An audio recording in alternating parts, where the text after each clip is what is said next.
దొంగతనాన్ని ఆపిన సీసీ కెమెరాలు. ఎస్కేప్ అయిన మహిళ. వేములవాడ రాజన్న ఆలయం ముందు ఉన్న ఓ సెల్ పాయింట్లో వెలుగు చూసిన ఘటన.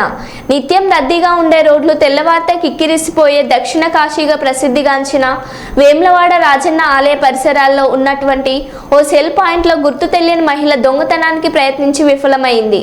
శనివారం తెల్లవారుజామున రాజన్న ఆలయం ముందు ఉన్న సెల్ పాయింట్లో ఓ మహిళ తాళాన్ని పగలగొట్టడానికి ప్రయత్నించింది. ఎంత ప్రయత్నించినా అది తీర్చుకోకపోవడంతో చివరకు ఆమె ప్రయత్నాన్ని మానుకుంది. చివరి సమయంలో షాపుపై ఉన్న సీసీ కెమెరాలు చూసిన ఆ మహిళ ఒక్కసారిగా కంగుతిని అక్కడి నుంచి మెల్లగా జారుకుంది.